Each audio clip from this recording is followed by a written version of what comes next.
In this video, we'll take a look at how to import flexible music tracks.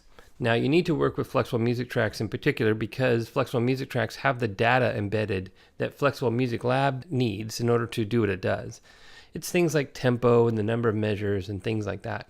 So it really can't do the whole breaking apart the sections and basically doing what everything will cover in all the tutorials going forth here.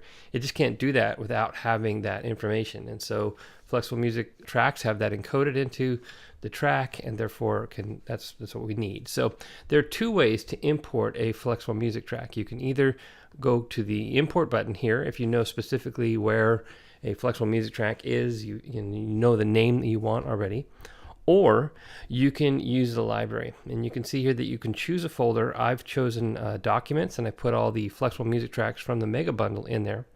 And I can leave this blank and I can get all of the music tracks. You can see that I have all 103 there, and you can audition them by playing any one of these buttons here. You can add with this button here. You can also zoom ahead if you want to. Things like sometimes you may want to audition the ending of a music track. That might, in many cases, that's more important for people. So whenever I'm ready, I can just go ahead and just click on any one of them to play it. And once again, I can go ahead and zoom ahead if I want to. And then go ahead and, like I said, listen to the ending.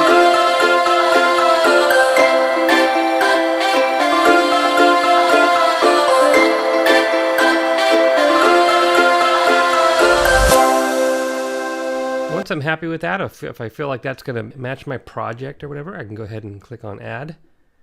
And that's going to bring it into the Flexible Music Lab. Now, I'm going to go ahead and we'll talk about all of this and what it does in separate videos, but let's go back here.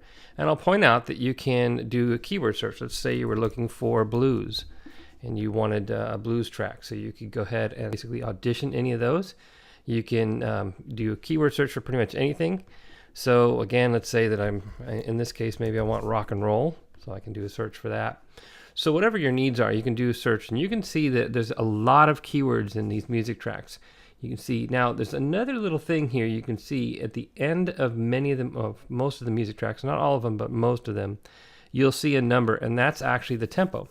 So if you wanted something upbeat, you might want to go for something like 160 or 165. That's another thing that you can search for. So I'll come back over here and do a search for 165, and I can search for that and see all the really fast-paced music tracks that are in the bundle as well.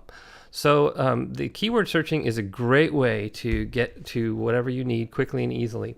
And I'll just go ahead and do that one more time to show that when I'm basically happy with the music track, I might choose this one and I add it. What it's going to do is going to go ahead and replace the one that's already there. So you really can only work on one flexible music track at a time.